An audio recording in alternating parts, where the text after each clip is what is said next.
കാലവർഷം കേരളത്തിലെത്തി. മൺസൂൺ മഴമേഘങ്ങൾ വടക്കൻ കേരളം വരെ വ്യാപിച്ചു. സംസ്ഥാനത്ത് പരക്കെ ശക്തമായ മഴ തുടരും.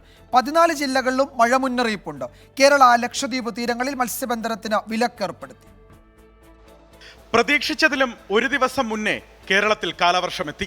കണ്ണൂർ ജില്ല വരെ നിലവിൽ കാലവർഷം വ്യാപിച്ചതായി കേന്ദ്ര കാലാവസ്ഥാ വകുപ്പ് അറിയിച്ചു. തെക്കുകിഴക്കൻ അറബിക്കടലിൽ കേരള തീരത്തിനരികെ ചക്രവാത ചുഴി രൂപപ്പെട്ടു. കേരള തീരത്ത് ശക്തമായ പടിഞ്ഞാറൻ കാറ്റും നിലനിൽക്കുന്നു.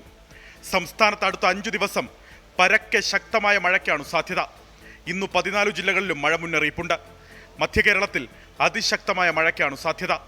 ആലപ്പുഴ, കോട്ടയം, എറണാകുളം ജില്ലകളിൽ ഓറഞ്ച് അലേർട്ടും 11 ജില്ലകളിൽ യെല്ലോ അലേർട്ടും പ്രഖ്യാപിച്ചു. നാളെ മുതൽ തിങ്കളാഴ്ച വരെ തിരുവനന്തപുരവും കൊല്ലവും ഒഴികെയുള്ള 12 ജില്ലകളിലും യെല്ലോ മുന്നറിയിപ്പ് നൽകി. മലയോര മേഖലകളിൽ മഴ കനത്തേക്കും. മഴയ്ക്കൊപ്പം ശക്തമായ കാറ്റിനും ഇടിമിന്നലിനും സാധ്യതയുണ്ട്. പൊതുജനങ്ങൾ ജാഗ്രത പാലിക്കണമെന്ന് ദുരന്ത നിവാരണ അതോറിറ്റി വ്യക്തമാക്കി.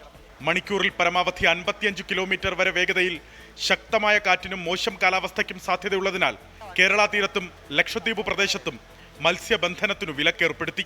കേരള, തെക്കൻ തമിഴ്നാട് തീരങ്ങളിൽ ഉയർന്ന തിരമാലയ്ക്കും കടലാക്രമണത്തിനും സാധ്യതയുള്ളതിനാൽ മത്സ്യത്തൊഴിലാളികളും തീരദേശവാസികളും ജാഗ്രത പാലിക്കണം.